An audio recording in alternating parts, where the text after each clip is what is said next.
दोस्तों 9/1/2025 को आज ये जो इटली की करेंसी है वो यूरो जोन में आती है और इटली में आज यूरो की जो कीमत है वो 88 रुपये 40 पैसे है। नोटबंदी अपना असर जो दिखा चुकी है। दोस्तों आज की इस कड़ी में हम लोग बातचीत करेंगे बाबू जगजीवन राम के बारे में, जिनके नाम पर दुनिया वर्ल्ड रिकॉर्ड है कि वो सबसे लंबे समय तक जो है वो किसी भी देश की संसद के मेंबर रहे हों। और उनके बारे वो अपने समय के बहुत बड़े दलित नेता थे और सबसे ज़्यादा वरिष्ठ नेताओं में से एक थे, जिनके पास अपार अनुभव था देश की राजनीति को चलाने के लिए। उन्होंने देश के रक्षा मंत्री से लेके देश की हरित क्रांति के समय वो देश के कृषि मंत्री थे, और जिस समय 1971 का भारत पाक युद्ध हुआ है उस समय वो देश के रक्षा मंत्री भी थे। और उनको जो है मोरारजी सरकार में उप प्रधानमंत्री बनने का भी मौका मिला। उनके बारे में जो राजनीतिक विश्लेषक हैं उनका ये मानना था कि अगर 21 अगस्त 1978 को वो जो वाक़या हुआ था उनके बेटे के साथ में जो सेक्स स्कैंडल जो प्रकाशित हुआ था सूर्य नाम पत्रिका में, जिसकी संपादक उस समय मेनका गांधी थी और उसके कोऑर्डिनेटर जो उस समय के मशहूर पत्रकार खुशवंत सिंह थे वो थे। अगर वो वाला किस्सा उजागर नहीं हुआ होता तो वो देश को जो पहला दलित प्रधानमंत्री जो है बाबू जगजीवन राम के बारे में के रूप में बहुत समय पहले मिल चुका होता। आज भी जो देश की दलित जनता है जो आबादी है वो आज भी इस चीज़ की उम्मीद में जी रही है कि कब वो दिन आएगा कि कोई दलित प्रधानमंत्री है जो वो देश की बागडोर संभालेगा और उनके भी दिन जो है वो बदलेंगे। कहते हैं कि जिस समय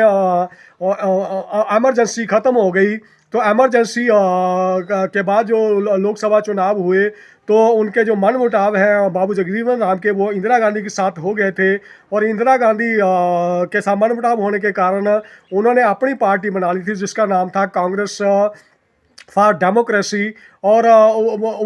उसी के झंडे के साथ वो जो आगे आगे अपनी राजनीति को बढ़ा रहे थे। जब लोकसभा इलेक्शन का चुनाव आया तो जयप्रकाश नारायण ने उनको जो है जनता पार्टी के चुनाव चिन्ह के ऊपर लड़ने के लिए मना लिया और उन्होंने जो चुनाव जीता 1977 का, तो वो उन्होंने जो है जनता पार्टी के चुनाव चिन्ह के ऊपर ही जीता। और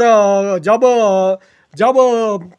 सबसे बड़ी पार्टी जो है वो जनता पार्टी बन के उभरी और उनके जो सहयोगी थे चरण सिंह और जनसंघ उन सभी को मिलके जो जो उन्होंने गठबंधन करा था उनकी सबसे बड़ी जीत हुई थी। तो उस समय जो प्रधानमंत्री बनने की अफवाह सबसे पहली अफवाह जो उड़ी वो अफवाह ये उड़ी कि बाबू जगजीवन राम जो है वो देश के प्रधानमंत्री बनेंगे। और जब ये बात मोरारजी देसाई को पता चली तो वो जो जेपी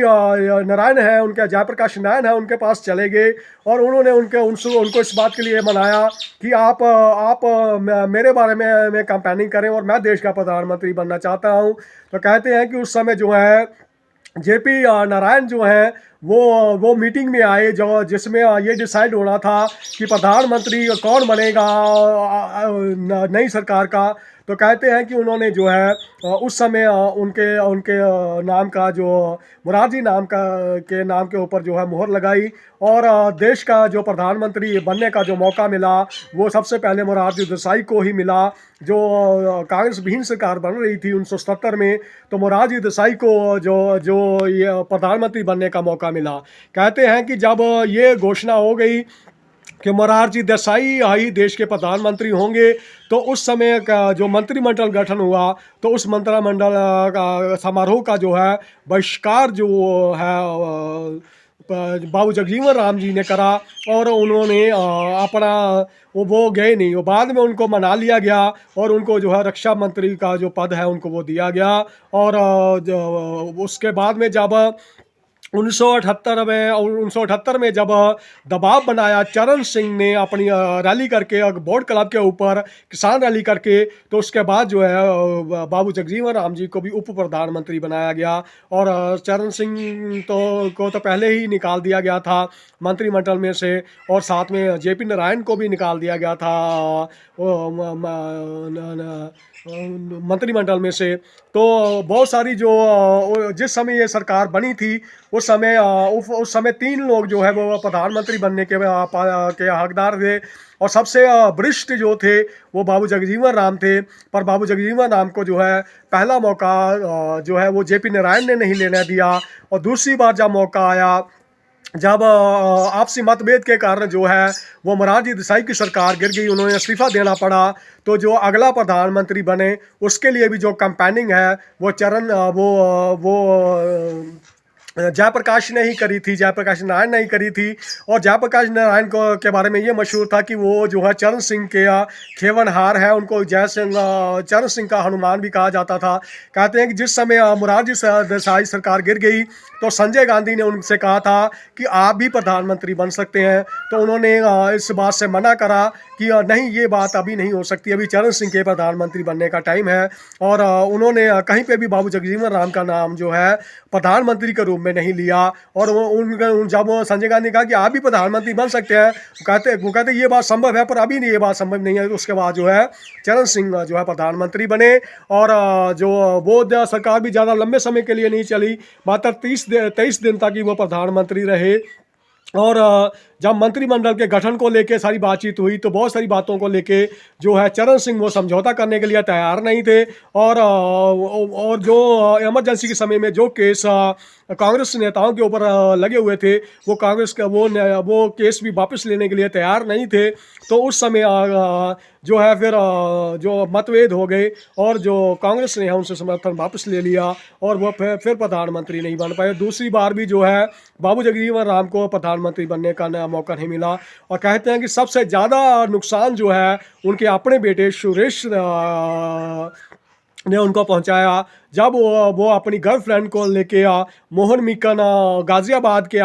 में दिल्ली के बाहरी हिस्सों में अपनी गर्लफ्रेंड के साथ वहाँ पे वो तफरी कर रहे थे, तो बहुत सारे लोग उनका पीछा कर रहे थे। और उस समय कहते हैं कि वो उनके पास जो है अपनी गर्लफ्रेंड के साथ उनके एकांत में पल थे, उन एकांत पल में जो खींची हुई तस्वीरें थी वो पोलराइड कैमरे से खींची गई थी। पोलराइड कैमरा वो कैमरा होता है जिससे हम लोग फ़ोटो खींचते हैं तो इमीडिएटली बाहर आ जाती है, तो वो उन्होंने उस समय खींची हुई थी। तो वो किसी तरीके से वो फ़ोटो जो है उस समय जो है वो मीडिया के हाथ लग गई थी, और वो मीडिया में जो पहुंची थी वो तस्वीरें, तो वो तस्वीरें जो है वो नेशनल हेराल्ड के ऑफिस में एक बंद लिफाफे में पहुंची थी। तो उस समय जो खुशवंत सिंह को वो जो मशहूर पत्रकार थे वो को एडिटर थे सूर्या नाम पत्रिका के, जिसकी संपादक जो मेनका गांधी थी वो मेनका गांधी थी। और उस समय कहते हैं किसी भी अखबार ने सिर्फ ये खबर ही छापी थी कि ऐसा नहीं है ये सेक्स स्कैंडल हो गया है, पर किसी भी अखबार ने जो है वो फोटो नहीं छापी थी। पर सूर्या नामक पत्रिका जो है उसने जो ये तस्वीरें छाप दी, और वो 8 पेज की स्टोरी जो है सूर्या नामक पत्रिका के ऊपर छपी, जिसमें जो सुरेश थे उनकी गर्लफ्रेंड के साथ उनकी जो अंतरंग समय की जो फोटोग्राफ्स थे वो उस समय कहते हैं कि वो प्रकाशित हो गए। और उस समय जो कहते हैं सूर्या नाम पत्रिका जो है उसकी जो कॉपियां हैं वो ब्लैक में बिकी थी, और उसकी बहुत शॉर्टेज हो गई थी। और इस वजह से जो है देश के जो सबसे वरिष्ठ राजनीतिक थे, दलित नेता थे, और जिन्होंने वर्ल्ड रिकॉर्ड बनाया कि वो अपने 1937 से लेके 1986 तक जो देश की लोकसभा के जिन्होंने प्रतिनिधित्व किया, उनको देश का प्रधानमंत्री बनने का मौका नहीं मिला। कहते हैं कि बाबू जगजीवन राम ने कृष्णकांत को एक बात कही थी कि मेरे बेटे ने भी वही काम कर दिया जो दूसरे बेटों ने करा है, उसने मेरा राजनीतिक जीवन तबाह कर दिया। और कहते हैं कि जो पूरी ज़िंदगी जो है उनको इस बात का अफसोस रहा कि मेरा राजनीतिक तबाह करने का जो सबसे बड़ा श्रेय जाता है वो मेरे बेटे सुरेश को जाता है। उनकी बेटी का नाम मीरा कुमार है, जो लोकसभा की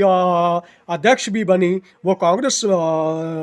से लोकसभा की अध्यक्ष बनी, और काफ़ी लंबे समय तक उन्होंने जो है बिहार से जो है प्रतिनिधित्व करा। और जो ज़िंदगी है वो चलती रही, पर जो दर्द मिला बाबू जगजीवन राम को अपने राजनीतिक कैरियर के अंदर कि उनको इतना वरिष्ठ होते हुए, इतना अनुभव होते हुए जो भी देश का प्रधानमंत्री बनना नहीं नसीब हो पाया, वो जो जो दुख है वो आज भी जो दलित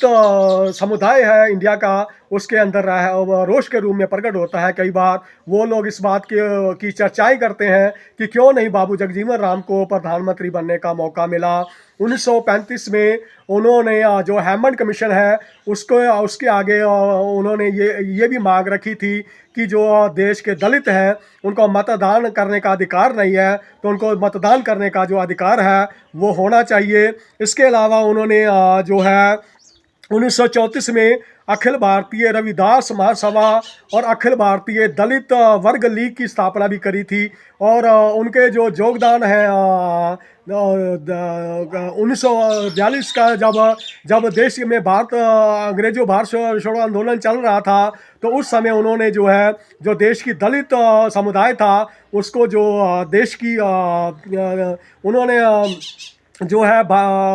देश की लड़ाई जो उस समय चल रही थी उस लड़ाई में उसमें शामिल करने का श्रेय भी जो है वो बाबू जगजीवन राम को जाता है। उनका जो आखिरी उन्होंने अपनी आखिरी सांस जो उनका जन्म था वो 5 अप्रैल 1908 को आरा बिहार में हुआ था, और उन्होंने अपने आखिरी सांस जो है वो 6 जुलाई 1980 को नई दिल्ली में त्यागे हैं। और आज जिस स्थान पर उनका वो जहाँ पे उनका अंतिम संस्कार हुआ था उस स्थान को जो है उन समता स्थल के नाम से जाना जाता है। और इस तरीके से जो है देश का बहुत बड़ा दलित नेता जो है वो अपने प्राण त्याग के चला गया। और आज भी देश की जो दलित समुदाय है इस बात के लिए कि इंतज़ार कर रहा है कब वो दिन आएगा जब कोई दलित भी देश का प्रधानमंत्री बनेगा। आपका दोस्त दिग्दर्शन।